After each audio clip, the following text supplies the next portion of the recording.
So welcome back here to Vallelunga in Italy for this first round of the UEM Sidecar Superside Euro Championship. Number 5 there, third on the grid, Tom Hanks. Called Steve Webster on pole. And Ian Guy, my co-conspirator for this series, down on the grid. And I think about to catch up with Paul Woodhead to ask him probably about the track. Paul, Yes, mate. very hot today. How do you think you're going to cope? I've always coped before, all right, in places like Misano and places like that, which are just as hot, if not hotter. Race isn't that long, only 20 laps, so plenty of fluid on board. I think we'll be okay. Do you think the heat's going to make a change to the strategy? No, not really. I think the only thing with the heat and the high track temperature is to manage the tyre situation. So it's not just about being who's the fastest out there today. It's going to be about who manages the tyres the best as well. So it's going to be quite interesting, actually. The last 5 laps will be, when people's tyres have started to go off, will be quite interesting. Have a good one. All right, mate. Thanks a lot. See you later. Sounds like Wood is quite confident at the moment, Ian. I think you're still down at the moment. There is the number 5 outfit, third on the grid, aside Tom Hanks and Phil Biggs. But Tim and Tristan Reeves, second on the grid, Ian, and I think you're down there with Tim at the moment. So he's gone to say. Tim, second on the grid, first race of the year. You going for it? Yeah, who wouldn't be, eh? Straight down there. What do you think the weather's going to play today?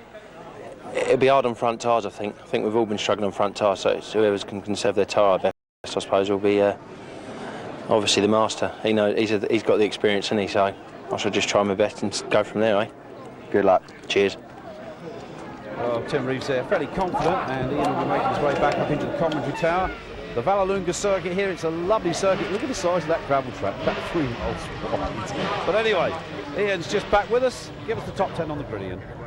Webster and Woodhead on pole, Reeves and Hanks on the second row, Van Gils, Billy Galros and Tiro Mannanen behind them. So the lights are about to change. Round 1 then of this Sidecar Series gets underway, and who gets the all-important first corner? Well, I think, Ian, that was number 10, Steve Webster.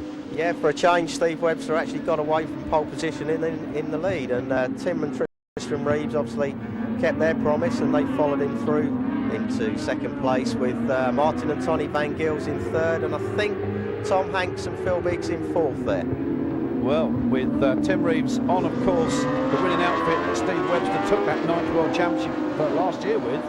So that outfit is quick, and Tim's been pretty quick on the starts with it as well. But Webbo, is it Webbo that still leads? Yes, it is Webbo that still leads. So they come into the complex for the first time. This is a little series of rights and lefts, which they slow right down for. Tough bit of the track this, Ian. Yeah, very, very slow, very technical, and quite close together and jostling for positions. You've got to be careful. And Dan Morrissey there making a move further back down the field. But yes, Kenny, the tight bits equally as demanding as the fast sections of the track. Well, the number 1 outfit of Tiro Mannanen there, the European champion from last year, or the defending champion. He was back in, I think, 5th place. It'll be interesting to see what he can do against these World Cup outfits out front. Mannanen, of course, not a regular, and I think that was Reeves. He just going past Webster for the lead. Indeed it was. Tim Reeves now leads the current world champion. So I think this is going to be interesting. As Phil Woodhead said, Ian, it's all going to be about the last 5 laps, isn't it? Yeah, I think so. I mean, it's extremely hot here today, and the tyres are going to take a bit of a pounding. So nobody really wants to run off at 100% pace. You know, there's got to be something left in reserve. Tom Hanks having a bit of a moment there in his dice with Van Gils, and he'll be desperate not to let Webster and Reeves get away from him. I think he'll be wanting to get past Van Gils fairly quickly so that he can get in touch with the 2 out front. Webster will be doing what the master always does. He'll sit there and wait the moment, I think. Tim Reeves obviously trying to break it and get away a little bit, but I don't think he's going to manage that, not here. No, I don't think so. Not with Steve Webster right behind you. You're not going to pull away too quickly, are you? No, we're on board now with Tim Reeves and the number 8 outfit, that M&M outfit, on to the start and finish straight again for the second time. And the speeds, as you can see, well, we're hitting well over 100 plus miles an hour down there. It's one of the fastest parts of the circuit, and just look at flashing past it. Gives you some idea of the speeds that these outfits can achieve. What are we looking at, Ian? 150 mile an hour? Yeah, down that front straightaway and through the fast left-hander, it's 155 miles an hour almost, and even around this long bank corner at the end of the circuit, they're approaching 90 miles an hour on the way in and through the corner, and now building up to about 140 again before this chicane. Have you ever actually raced on this circuit? I've raced here many years ago, and it was equally as hot and equally as demanding. So it's a toughie. Definitely. So the top four, no change at the moment, with the European champion back in 5th place, but it's still Tim and Tristan Reeves. Tim, of course, the driver. Tristan, his younger brother, there working in the chair on that small platform that we described earlier in the programme, and Webster having a little look, and so is Tom Hanks on that Horton fabrication machine. He's having a look up the inside of the number 4 outfit of the two, the Dutchman father and son outfit of course Martin and Tony Van Giels. Yeah, Webster taking a long look over his shoulder there just to see where the opposition is and whether he needs to pile on a bit more pressure. And Tero Manninen there in 5th place has been really impressive this weekend. Reigning European champion, not raced against this level of guys in the past, and really shown his mettle. So again, no changes in the top 4 or 5 if Manninen is still there. He is, but this little scrap at the front is beginning to tighten up. I think Reevesy is trying to make a breakaway, and Webster is having none of it. All wide there from Van Giels. That was almost off the track, Ian. Yeah, I think Webster and Reeves have just upped the pace a little bit now, and Van Giels is beginning to struggle to stay with them. You can see there's just a bit of a gap opening up. And Tom Hanks and Phil Biggs will be getting frustrated sitting behind them now.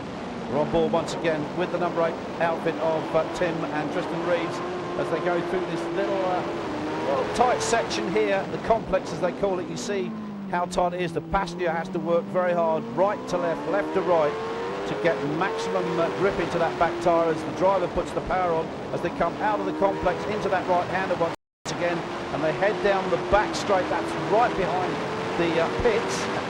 Yeah, and that's a fantastic passenger's eye view of what it's like to be on this sidecar outfit. And Tim and Tristan Reeves doing a really good job at the moment holding off Steve Webster. Here they come again, through to complete another lap. No change. The top 5 staying very much the same as before.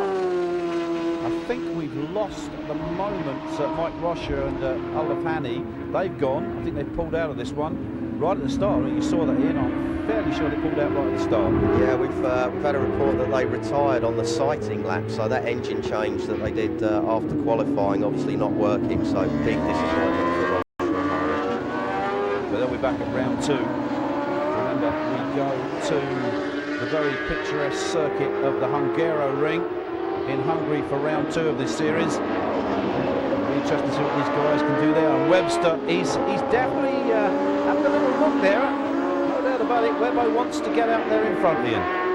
Yeah, I'm not sure whether he wants to take the lead, but I think at the moment he's just making sure Tim knows he's there and putting the youngster under a bit of pressure. Planting his nose cone on that sidecar trial, you imagine. Yeah, Webster, his main concern at the moment will be not to go too slow and get caught by somebody from behind him, so it's a delicate act. That's the number 7 outfit there, of course, of the British pairing of Daniel Morrissey and Robert Biggs. The Excalibur outfit. We've got a change here, have we? Yeah, no. Yes, because Hanks has gone up now to 3rd. I think, did Webster make a mistake there? Yeah, it looks like Hanks, on his efforts to get past Martin and Tony Van Giels, ran right up the outside of Steve Webster and was pushing him around the outside there. So good stuff from Tom Hanks and Phil Biggs. They're really working that Windle Yamaha well today. Of course, those were just one of 5 outfits that were involved in the chase for the title last year.